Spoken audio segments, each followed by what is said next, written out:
নীলফামারী ও টাঙ্গাইলের বাজারগুলোতে শুরু হয়েছে ঈদের কেনাকাটা। বাহারি পোশাকের পসরা সাজিয়েছেন দোকানিরা। এ বিষয়ে বিস্তারিত জানাতে যুক্ত হচ্ছেন সহকর্মী আমিরুল হক ও অভিজিৎ ঘোষ। প্রথমে যাচ্ছি নীলফামারীতে। আমিরুল, ক্রেতাদের ভিড় কেমন দেখছেন? কি ধরনের পোশাকের চাহিদা বেশি, দাম কেমন, বিস্তারিত জানাবেন। জুট কাপড়ে তৈরি পোশাকের একটি বড় মকাম হচ্ছে নীলফামারী সৈয়দপুর। এই শহরের প্রতিটি পাড়া মহল্লায় প্রায় 5 শতাধিক ক্ষুদ্র শিল্প কারখানায় গড়ে উঠেছে এই জুট কাপড়ে তৈরি পোশাকের কারখানা। এই কারখানাগুলোতে বিশেষ করে এই ঈদ উপলক্ষে তৈরি করা হচ্ছে শার্ট, প্যান্ট, ট্রাউজার এবং মেয়েদের 3 পিস। বিশেষ করে এই পোশাকের ক্রেতারা হচ্ছেন খুবই নিম্ন আয়ের মানুষ, দরিদ্র, হতদরিদ্র জনগোষ্ঠী। এখানে এই জুট কাপড়টি সংগ্রহ করেন ব্যবসায়ীরা গাজীপুর, নারায়ণগঞ্জ, চট্টগ্রাম সহ বিভিন্ন বড় বড় কারখানা থেকে। যে কারখানাগুলো কাপড়গুলো বেঁচে যায় অথবা যে লোডটি বাতিল হয়ে যায়, এখানকার এই ব্যবসায়ীরা সেগুলো কেজি দরে অথবা লোড হিসাবে করে এখানে নিয়ে আসে এই কাপড়গুলো তৈরি করে থাকে। যদি মূল্যের কথা বলি, এই পোশাকের মূল্য খুবই কম। অর্থাৎ একটি শার্টের মূল্য হচ্ছে 120 টাকা, একটি প্যান্ট কিনতে পাওয়া যায় 250 থেকে 300 টাকায় এবং 3/4 প্যান্ট 70 টাকা এবং মেয়েদের যে 3 পিস আছে এটি পাওয়া যাচ্ছে 300 থেকে 500 টাকার মধ্যে। বিশেষ করে আরেকটু বলে রাখি,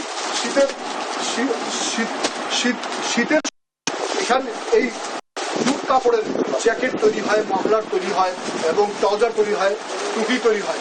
এই পোশাকগুলো দেশের বিভিন্ন জেলার চাহিদা মিটিয়ে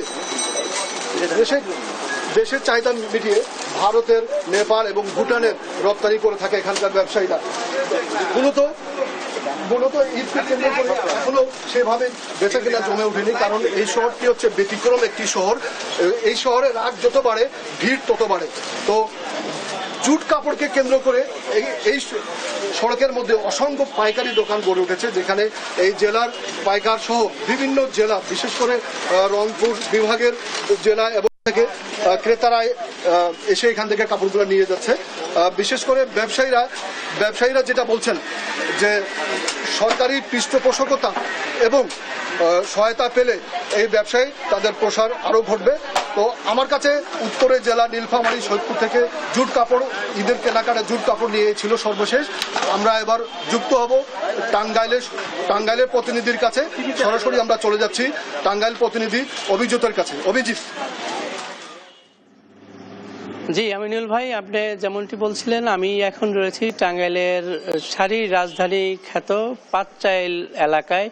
এই পাঁচচাইলে এই যে শাড়ির যে তাঁতের পল্লী বলা হয় এবং এই পাঁচচাইল থেকে শাড়ি জেলার বিভিন্ন যে জেলা রয়েছে দেশের, সেই জেলাগুলোতে যাচ্ছে এবং এছাড়া এই পাঁচচাইল থেকে এই ভারত সহ অন্যান্য রাষ্ট্রে সেই কাপড়গুলো যাচ্ছে এবং পাশাপাশি এই পাঁচচাইলে এবার যে ঈদকে কেন্দ্র করে এই যে নতুন নতুন কালেকশন বেরিয়েছে এবং এই কাপড় এখন এই পাঁচচাইল বাজার থেকে পাইকারি যে কাপড়গুলো সেইগুলো রমজানের আগেই প্রত্যেকটি জেলাতে চলে গিয়েছে এবং এই 15 রোজার পরেই এই খুচরা পর্যায়ে এই বিক্রি শুরু হবে এবং এই বিক্রি শুরুর যে খুচরা পর্যায়ে সেটি এখনো তেমন আনুষ্ঠানিকতা শুরু হয়নি, তবে 15 রোজার পর থেকে বিক্রি বাড়বে বলে এমনটা প্রত্যাশা করছেন যারা এই কাপড় ব্যবসায়ী রয়েছেন। এবং এই পাঁচচাইল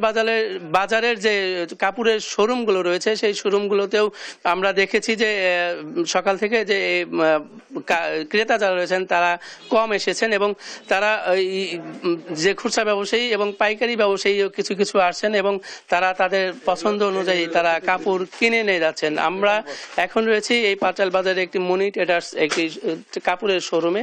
এইখানে দেখতে পাচ্ছেন যে ক্রেতা যারা রয়েছেন তারা তাদের পছন্দ অনুযায়ী কাপড় দেখছেন, তারা কিনবেন এইখান থেকে কাপড় এবং এই এই এই জেলাতে এখন পর্যন্ত কি পরিমাণের শাড়ি এই উৎপাদন হয়েছে এবং কি পরিমাণ কাপড় বিক্রি হয়েছে সেই তথ্য যে জেলা তাঁত বোর্ড রয়েছে যে লিয়াজু কর্মকর্তা রবিউল ইসলামের সাথে আমরা কথা বলেছিলাম, তিনি স্পেসিফিক কোনো তথ্য তিনি দিতে পারেননি এবং এই যে কারণে এবার যে চাহিদা বা কেমন বিক্রি হয়েছে সেই তথ্য আমরা জানতে পারিনি। আমরা এখানে যারা ক্রেতা রয়েছেন একজন, আমরা ওনার সাথে একটু কথা বলবো। ভাই, এবার কি কিনতে আসছেন, কেমন মনে হচ্ছে, দামটা কেমন মনে হচ্ছে? শাড়ি কিনতে আসছি, দেখতেছি আর কি। শাড়ি এখনো দামটা করা হয়নি, অনেকগুলো শাড়ি লাগবে তো দেখি আর কি। তবে ওনাদের দোকান দেখে ভালো লাগছে, দেখতেছি। দাম কি মনে হচ্ছে বেশি? এখনো বলতে পারবো না, এখন আমি জিজ্ঞেস করি না, দেখি কি হয়। আচ্ছা, একজন ক্রেতা যিনি রয়েছেন তিনি বলছেন যে উনি তার পছন্দ অনুযায়ী শাড়ি দেখছেন এবং এইখান থেকে তিনি শাড়ি কিনবেন তার পছন্দ অনুযায়ী। আমরা এইখানকার যিনি ব্যবসায়ী রয়েছেন আমরা তার সাথে কথা বলবো যে এবারের বেচা বিক্রি কেমন এবং হচ্ছে তারা কি প্রত্যাশা করছেন, এমনটি আমরা একজন ব্যবসায়ীর কাছে শুনবো। আমি নিমাই বসাক, মনি ট্রেডার্সের স্বত্বাধিকারী।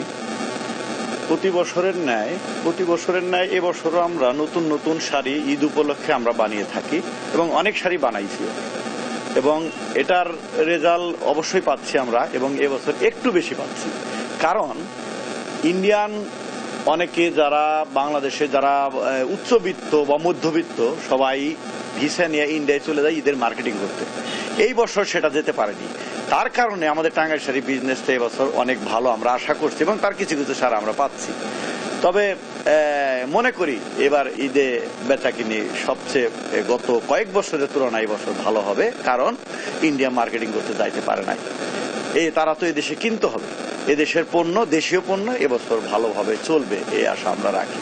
কি কি শাড়ি আপনারা এবার বানিয়েছেন? টাঙ্গাইলের শাড়ি জগতে যে কোনো শাড়ি আমরা সব শাড়ি আমরা তৈরি করেছি। টাঙ্গাইল জামদানি, টাঙ্গাইল সিল্ক, টাঙ্গাইল বালুচুরি, টাঙ্গাইলের এই জ্যাকেট পাড়ের শাড়ি, মোট কথা টাঙ্গাইলের যত শাড়ি আছে সব শাড়ি আমাদের তৈরি হয়। এখন টাঙ্গাইল শাড়ির উপরে তো এমব্রয়ডারি কাজ করা, তারপরে applique print, block print, skin print সবই হয়, সবই আমরা তৈরি করছি। কাতান শাড়ি, বেনারসি সবই হচ্ছে। খুচরা পর্যায়ে বিক্রি শুরু হয়েছে কিনা? শুরু হয়েছে, মোটামুটি শুরু হয়েছে খুচরা পর্যায়ে, এখন চলছে খুচরা পর্যায়ে বিক্রি। হোলসেল বিক্রিটাই এখনো বেশি আছে, তবে হোলসেল বিক্রি কমে যাবে এই সপ্তাহের মধ্যে, তারপরে খুচরা পর্যায়ে বিক্রি তারপরে আরো বেড়ে যাবে আমাদের। একজন ব্যবসায়ী বলছিলেন যে যেহেতু এবার যে দেশের যে পরিস্থিতির কারণে যারা ভারত যেতে পারছেন না তারা এখান বাংলাদেশ থেকে এবার তারা মার্কেট করছেন, যে কারণে শাড়ির চাহিদাও এবার বেড়েছে। তারা বলছেন যে এই বাজারে যে শাড়ি তারা বিক্রি করেছেন এবং পাশাপাশি যে 15 রোজার পরে যে খুচরা পর্যায়ে বিক্রি শুরু হবে এটি তারা প্রত্যাশা করছেন যে আগের তুলনায় তারা বেশি বিক্রি করবেন। তবে চেম্বার অফ কমার্সের সূত্রে জেনেছি যে এই জেলাতে তার যে শাড়ির উৎপাদন বা হচ্ছে শাড়ি বিক্রির বা মোট কত টাকায় বিক্রি হবে এই তথ্য তাদের কাছে এখন পর্যন্ত নেই।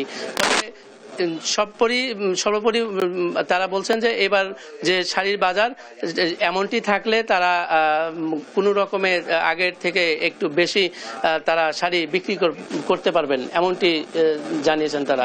টাঙ্গাইলের পাঁচচাইলের শাড়ির বাজারের থেকে জানাচ্ছিলাম সর্বশেষ। চৈতি।